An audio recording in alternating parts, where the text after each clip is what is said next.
Hello everyone! I just watched this movie and I liked it a lot, so rather than wait a few weeks to talk about it in what else I saw in October, in November, I decided to fire out a solo review and tell you about it now. It's a British sci-fi horror film that goes by two titles. It's primarily known as the Quatermass Experiment. Note that the title of this film does not include an E at the beginning of experiment, so if you're like me, you say it the Quatermass Xperiment, and then it was released in the US as The Creeping Unknown. But for some reason, I keep wanting to call it The Creeping Terror or The Crawling Terror. I don't know where that's coming from. This film was recommended to me by someone with a very good track record. Wisely, he didn't tell me much about it, and I would like to extend the same courtesy to you, because I think much of my enjoyment came from not knowing where it was headed. And that's probably the case with most movies. The less you know, the better. While I do suspect that some of my British viewers are familiar with this title, I have a feeling the majority of my audience has not heard of it, so I have decided to keep details to a minimum. Here's what I will tell you about the plot. The first manned mission to space makes an abrupt crash landing in the English countryside.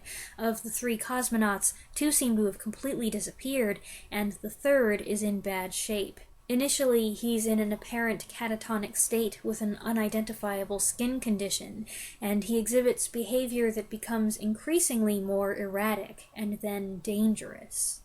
The reason why I figure my British viewers may know this title is because the main character, Professor Bernard Quatermass, is a famous fictional scientist and something of a cultural institution in the UK. He's not so well known in the US. Case in point, I always thought it was said Quatermass. It wasn't until I watched this movie and heard all the actors saying Quatermass that I realized apparently I was wrong.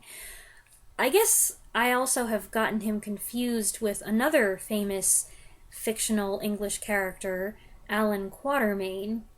But now it's occurring to me that maybe I've been saying that wrong all along, too. Quatermain? That doesn't sound good. Quatermass, Quatermain, Quatermain. I just like that better. Anyway, Professor Quatermass has been the focus of numerous films, miniseries, and radio shows, most of them developed by the character's creator, screenwriter Nigel Kneale. The scientist first appeared in the 1953 teleplay The Quatermass Experiment spelled with an E, produced by the BBC. The program did so well that there was hot demand for a motion picture adaptation. Hammer Film Productions won the rights, and the result was this 1955 film. It was based on Nigel Kneale's material, but that's the extent of his involvement with the project. The screenplay itself was written by Richard Landau and director Val Guest. I absolutely recommend this movie. It has a lot going for it. Atmosphere, for one, bolstered by a good score. It keeps up a quick pace from the get-go, and the combination of overlapping dialogue and multiple things going on at once lends proceedings a welcome touch of verisimilitude. The film stars Brian Donlevy as Quatermass and Jack Warner as the Scotland Yard inspector who gets pulled into the situation, even though Quatermass insists it doesn't fall under his purview. In humorous contrast with Quatermass's brusque and impatient personality, Chief Inspector Lomax is kind of an everyman. To his and his wife's chagrin, he spends more time in the office or out on a case than at home, and this time he doesn't know what he's gotten himself into. The various supporting players are good, although they are outshined by the quirky side characters who make brief but memorable appearances. This collection of individuals includes the innocent little girl out for tea with her doll, the garrulous Rosie and her gin goblins, and the friendly private investigator hired by the cosmonaut's wife. Each of these characters appears in just one scene or sequence, but boy do they make their mark. Equally memorable, however, is Richard Wordsworth as Victor Caroon, the suffering lone survivor. Our first clear sight of him is alarming, makeup exaggerating his already distinct features. Besides the icky skin condition, his facial bone structure is supposed to have changed, and I don't have much trouble believing that, even though I know they just did a remarkable job casting someone with a unique face. Richard Wordsworth, who incidentally was a descendant of beloved poet William Wordsworth, was a British character actor. He has 46 credits on IMDb, most of them for TV, movies, series, and miniseries. He also had an extensive stage career, including a lot of Shakespeare, but as is so often the case for actors who do any amount of science fiction or horror movies, what he's most remembered for appears to be the work he did for Hammer, including this film. And I must say, he gives a striking, spooky performance. Sometimes all he has to do is sit there, staring straight ahead, and it gives you goosebumps. But he also plays an intelligent, broken man in agony, compelled by disturbing urges. As the story advances, these aspects of his performance bring horror classics The Wolfman and The Fly to mind, and you know how much I like those two films. The Quatermass Xperiment also called some later films to mind. One in particular, a major sci-fi horror film that came out in '79 that spawned a bunch of sequels and imitations. I don't know that this film had any influence on that or any other work. Other films did, so it's entirely possible. Either way, I find with both horror and science fiction genres, you run into this kind of overlap a lot. My view is that just because you spot similarities, it doesn't necessarily hurt the film or its successors. Don't you love how vague I've been here? Another thing I liked is that it takes a less is more approach to showing things. This may have been driven by budget constraints. Hammer had a reputation for being thrifty, but it's also a creative choice, and a smart one in my book. Especially if you don't have a lot of money to spend on effects, it's better to downplay any meager props you have, show them oh so briefly, and focus instead on atmospheric elements like lighting and music, and characters' appropriately disturbed reactions to make it convincing. Emphasis on appropriate reactions. You don't want them to go overboard, give exaggerated reactions, which just do not match up with the thing that we so briefly see on the screen, because that's how you end up with a laughable fiasco like the giant claw. I really enjoyed the emphasis on sound to increase the viewer's tension. I've gotten hung up on this before when discussing other scary movies. I talked about it last week in my review of Signs. I talked about it last October in my essay on sound in Val Lewton films. The zoo scene in particular reminded me of Cat People, and I thought sound effects and the power of suggestion were used especially well there. Incrementally, we see the animals become restless and agitated, and it makes us feel the same way. I thought this part was great. That said, I did experience some disappointment in the climactic sequence. I kind of felt like, this is what we were building up to? What we see is more stationary than I expected. The design and effects just... they aren't much, and scope is heavily implied, so I couldn't help thinking, this is the big finish, and this is the best they could do.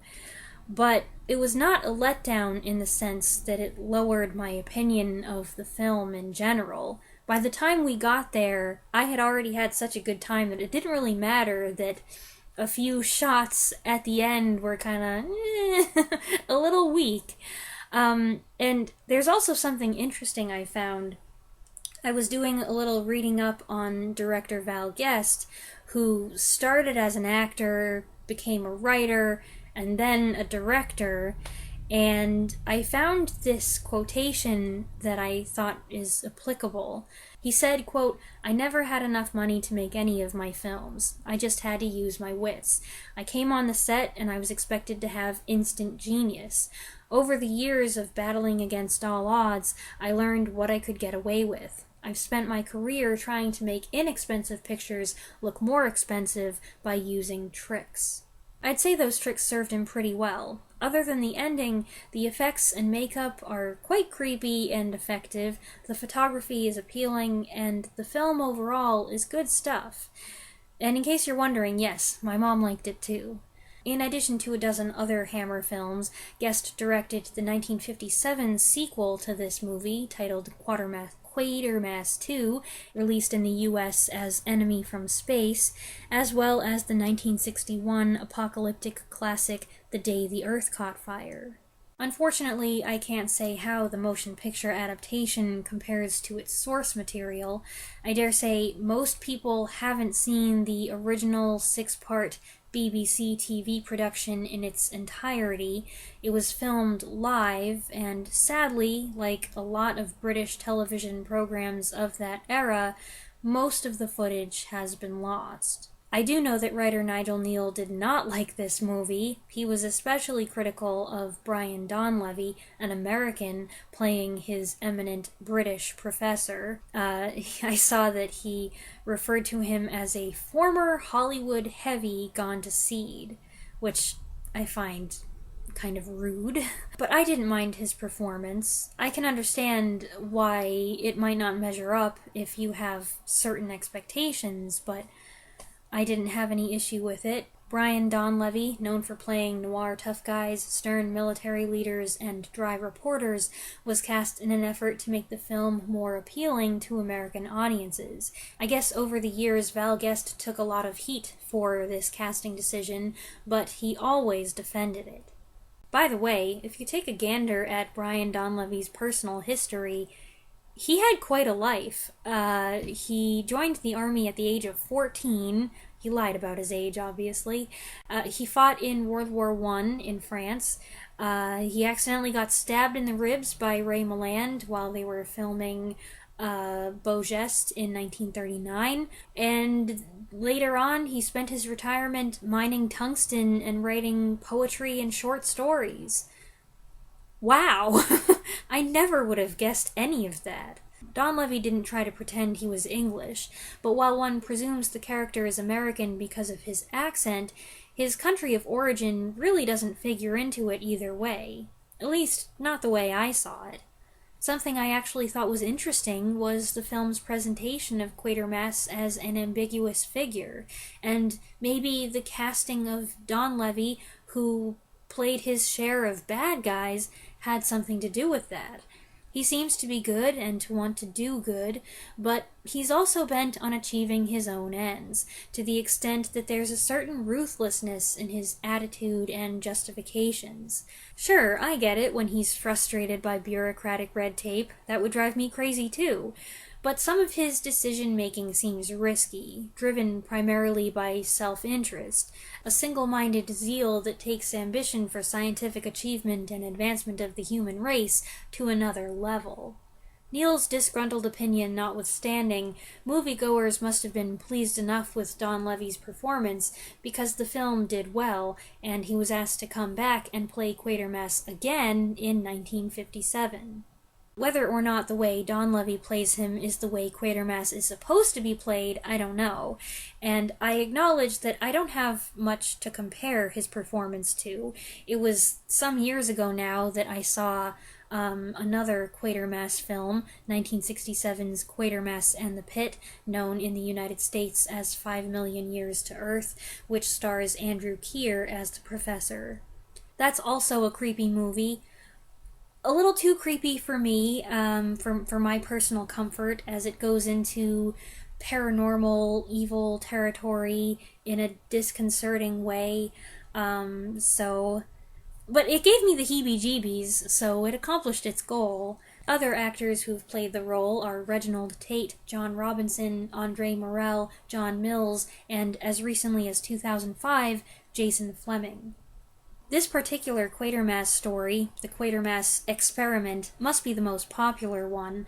Of the 10 miniseries and films, the films all adaptations of a preceding miniseries, 4 of them are interpretations of this material.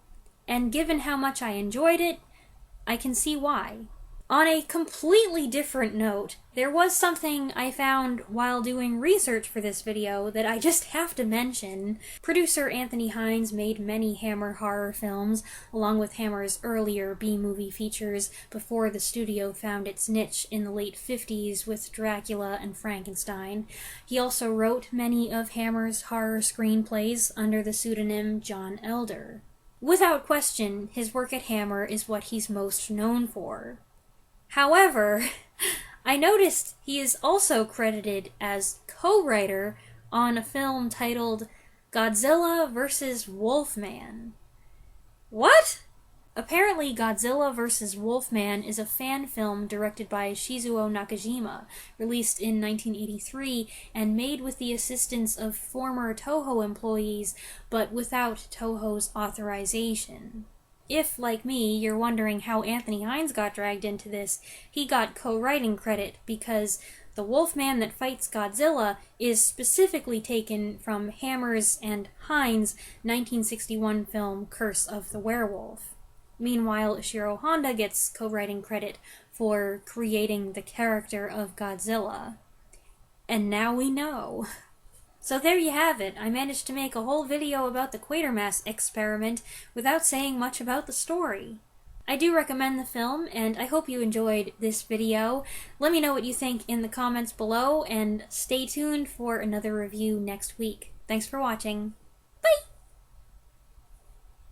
Oh, and you probably want a better look at this t-shirt. There it is.